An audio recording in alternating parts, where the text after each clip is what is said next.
안녕하세요. 여러분들의 노후 건강까지 걱정하고 살아가고 있는 건강전도사 발전소장입니다. 여러분의 지금 현재 나이는 몇 살이신가요? 나이가 저보다 어린 인생 후배분들도 있을 것이고 저보다 많은 인생 선배님들도 있을 것입니다. 지금 50줄에 접어들었고 부모님들이 살아계신다면 80대 정도일 것입니다. 그리고 세월이 조금 더 흐르면 우리도 80대의 나이가 될 것입니다. 그래서 오늘 시간에는 우리가 지금껏 잘못 알고 있었던 것들과 알고 있더라도 우리의 80대 이후의 인생을 현명하게 잘 지내는 방법에 대해서 이야기해드리겠습니다. 그 이야기가 궁금하신 분들만 오늘 영상을 끝까지 시청해 주시기 바랍니다. 자, 그럼 오늘 영상 시작합니다.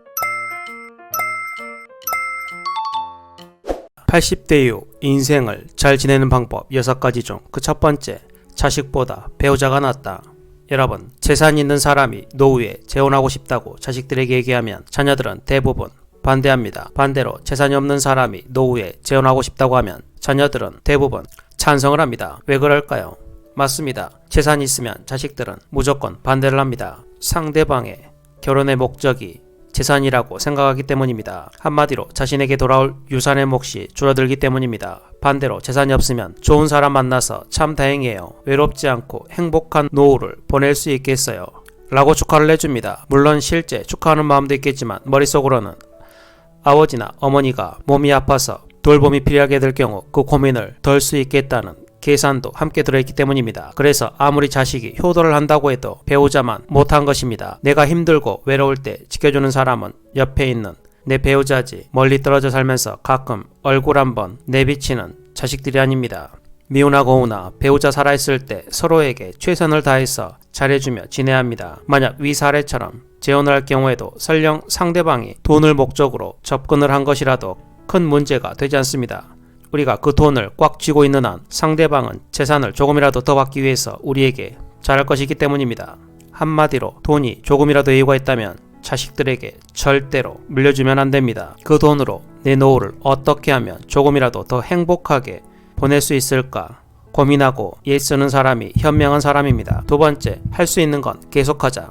우리나라 어르신들 중 82세에서 83세가 되면 급격히 늙는다거나 돌아가시는 분들이 굉장히 많습니다. 이런 이야기를 들으시는 어르신들 중 80세가 되면 이제 80이나 됐으니 무리하지 말아야지 하면서 그동안 해왔던 일들을 그만두시는 분들이 많습니다. 나이가 들었다고 스스로 할 수 있는 일들을 제대로 안 하고 멈추는 순간 한순간에 폭삭 늙고 세상과 이별하게 될 수 있습니다. 그래서 80세가 돼도 운전면허증을 반납하지 마시고 운전이 가능하면 안전운전을 하면서 계속 해야 합니다. 최근 들어서 뉴스에서 노년 교통사고에 대한 기사들이 많이 쏟아지고 있습니다. 하지만 실제 교통사고 현황을 살펴보면 80대 운전자가 일으킨 사고도 있지만 운전이 미숙한 20대 운전자가 일으킨 사고가 더 많습니다. 그러나 20대 사고에는 사람들이 별로 관심을 가지지 않습니다. 하지만 80대가 교통사고를 내면 언론에서는 정말 큰일이라는 식으로 기사를 냅니다. 나이 들어 운전면허증을 자진 반납하면 지원금을 주는 제도도 있다 보니 면허증을 반납하시는 분들도 있습니다. 운전면허증을 반납하면 아무래도 외출이 줄어들게 됩니다. 그러면 그 순간부터 뇌 기능이 급격히 떨어지게 되고 인지 기능 또한 저하됩니다. 치매 진행이 급격하게 빨라질 수 있습니다. 그러니 운전은 가능하다면 계속하셔야 합니다. 그 외에도 내 몸으로 할 수 있는 일들을 꾸준히 해야 합니다. 그리고 젊어서 학습하는 것처럼 80대에도 배우고 싶은 것이 있다면 배우셔야 합니다. 행복한 노후 생활을 보내는 가장 중요한 방법 중 하나가 노후에도 배움을 지속하는 겁니다. 80세가 넘었다고 집안에만 계신다면 수명을 단축시키는 가장 좋지 않은 방법입니다. 나갈 일을 일부러 만들어서라도 꼭 나가시고 하던 일은 계속하시고 새로운 무언가에 흥미를 갖고 꼭 배워보시기 바랍니다. 세 번째, 참지도 말고 무리하지도 말자. 80세 이후에 돌아가신 분들을 부검해보면 누구나 몸 어딘가에 암이 작게 남아있고 치매가 진행되고 있으며 동맥경화 같은 질병 하나쯤은 다 있다고 합니다. 80세가 넘게 되면 아무리 건강한 몸이라도 이미 상당 부분 제 기능을 못하고 병이 발생할 수 있습니다. 언제 무슨 병이 생길지 모르고 오늘 건강하다가도 내일은 일어나지 못할 수 있습니다. 그렇다면 어떻게 해야 할까요? 한마디로 건강을 위한다는 명분으로 참지도 말고 무리하지도 말라는 이야기입니다. 먹는 양을 줄이세요. 맵고 짜고 단 것을 피하세요.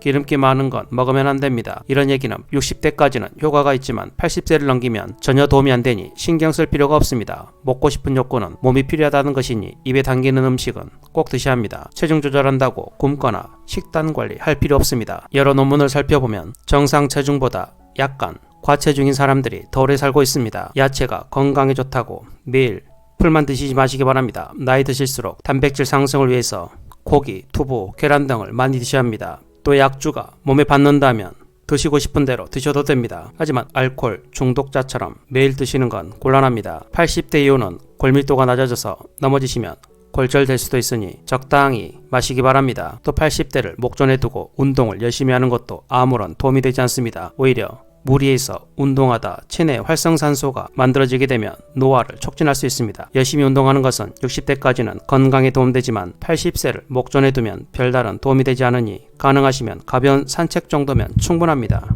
네 번째, 건강검진을 받지 말라. 80대를 목전에 두고 건강검진을 받아보면 정상으로 나오는 수치보다 비정상으로 나오는 수치가 더 많습니다. 건강검진에서 정상 수치라는 것은 평균치에 가깝다는 이야기입니다. 비정상 수치라는 것은 평균치보다 높거나 낮은 것을 의미합니다. 우리가 이 평균의 함정에 빠져 살고 있습니다. 정상 수치라는 것은 남녀에 따라 다르고 환경이나 체질에 따라 다르고 나이에 따라 다르고 체형에 따라 다르고 생활 습관에 따라 달라지기 때문입니다. 어디까지가 정상이고 어디까지가 비정상인가가 문제가 아니라 정상 수치에도 건강에 문제가 있는 사람이 있고 비정상 수치에도 건강에 전혀 문제가 없는 사람들도 굉장히 많습니다. 80대 암 진단을 받았다고 해서 바로 수술하라고 하는 경우가 많습니다. 그렇게 수술하고 나서 암이 치료가 되더라도 이전에 정상적인 생활을 못하게 되는 경우가 굉장히 많습니다. 몸 상태가 그 수술을 견딜 만큼 건강하지 않은 상태에서 수술을 하니 암세포는 없어졌더라도 건강이 급속도로 나빠져 누워 계시다 돌아가시는 겁니다. 나이가 80이 넘으면 신체 활동이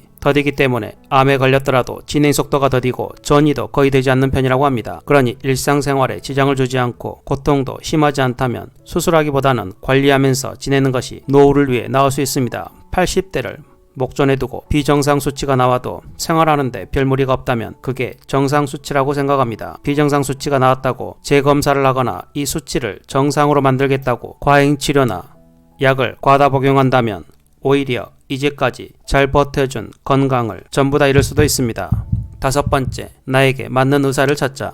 의사는 환자 이야기를 듣거나 전반적인 몸 상태를 다 살펴보는 것이 아니라 검사 결과로 나온 수치만을 보고 판단하고 처방을 하게 됩니다. 혈압이 높으니까, 당 수치가 높으니까, 콜레스테롤 수치가 높으니까 하면서 이런저런 치료를 하고 약을 먹으라고 합니다. 심지어 조그만 혹이나 암, 종양이 발견됐다고 지금 당장 수술을 받아야 한다며 장기 일부를 잘라내기도 합니다. 70세까지는 그럭저럭 체력이 있으니까 버틸 수 있지만 80세 전후가 되면 이렇게 무리하게 약을 먹고 수시로 수술때 오르는 것은 오히려 남아있는 체력마저 소진시키고 수명을 단축시키는 요인이 될 수 있습니다. 그래서 80대가 되면 나에게 잘 맞는 의사를 찾는 것이 무엇보다 중요합니다.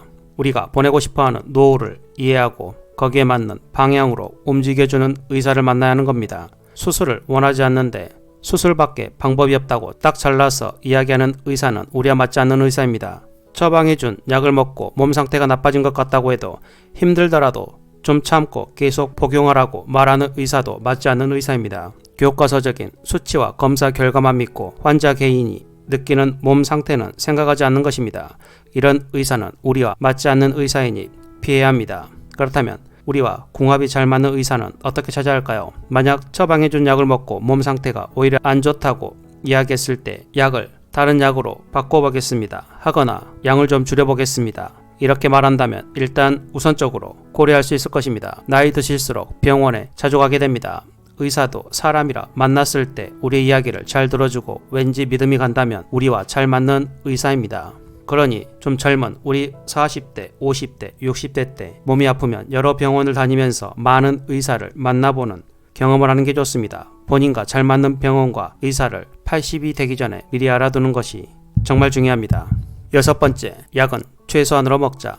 병원에 가면 각 과마다 전문의가 있습니다. 자신의 과에 맞는 전문의가 진료를 하고 또 거기에 알맞는 약을 처방합니다. 처방을 잘할수록 약의 숫자와 양은 점점 많아져 한 번에 먹게 되는 양이 한 움큼씩 되게 됩니다. 약이 한 움큼이 되게 되면 약이 아니라 독이 될 수 있다는 사실을 기억해야 합니다. 이런 세분화된 전문의의 진료체계는 60대까지는 효과가 있지만 80대 전후에는 별로 도움이 되지 않습니다. 예를 들어 순환기 전문의가 진료를 하고 나서 콜레스테롤 수치가 높다고 하여 콜레스테롤 수치를 약으로 낮추면 면역 기능이 저하되고 암이 진행되기 쉬우며 감기나 독감에 걸리기 쉽습니다. 혈관계 이상으로 죽는 게 아니라 암이 진행이 되거나 폐렴으로 죽을 수 있습니다. 혈압이 높다고 혈압을 낮추는 약을 먹게 되면 80대 좁아진 혈관 속으로 혈액이 제대로 순환하지 못하게 됩니다. 혈액을 통해서 흐르는 산소와 영양분이 전신세포로 골고루 전달되지 못하니 저산소, 저혈당 상태가 되어 위험해질 수 있습니다. 이처럼 80대에는 혈압과 혈당치가 다소 높은 상태로 유지하는 것이 오히려 건강에 좋을 수 있습니다. 약은 필요할 때 양을 최소한으로 먹어야 합니다. 머리가 아플 때 두통약 먹고, 위가 아프면 위장약 먹고, 소화가 안 될 때 소화제 먹듯이 그때그때 드시면 됩니다. 노년이 되면 여러가지 약을 한 움큼씩 매일 시간 맞춰 규칙적으로 돌아가실 때까지 드시는 분들이 대부분일 것입니다. 그렇게 먹는 게 당연하다고 믿지만 이렇게 여러가지 약을 장기간 복용하는 것이 정말 효과가 있는지에 대해 의학계에서도 확실히 조사된 결과가 없다는 사실을 꼭 기억하시기 바랍니다. 오늘은 이렇게 우리에게 앞으로 일어날 일에 대해서 미리 알아보는 시간을 가져보았습니다. 첫째, 자식보다 배우자가 낫다. 둘째, 할 수 있는 건 계속하자. 셋째, 참지도 말고 무리하지도 말자. 넷째, 건강검진을 가능한 받지 말자. 다섯째, 나에게 맞는 의사를 찾자. 여섯째, 약은 최소한으로 먹자. 지금 현재 부모님의 연세가 80이 넘으셨다면 오늘 알려드린 내용을 잘 숙지하셔서 알려드리시고 또 여러분들께서 80의 나이가 되신다면 현명하게 잘 대처하시기 바랍니다. 오늘은 이 말을 끝으로 영상을 마치겠습니다. 이상과 열정 그리고 호기심과 탐구심이 있으면 80세 후 젊은이가 될 수 있다. 오늘도 영상을 끝까지 시청해주셔서 정말 감사합니다. 오늘 영상이 유익하고 여러분의 인생 후반전에 도움이 되셨다면 구독, 좋아요, 알림 설정 부탁드리고 댓글에 발전소장님 우리 80 전에는 꼭 만나요 라고 남겨주시면 바쁘지만 더 늙기 전에 꼭 시간을 내보겠습니다.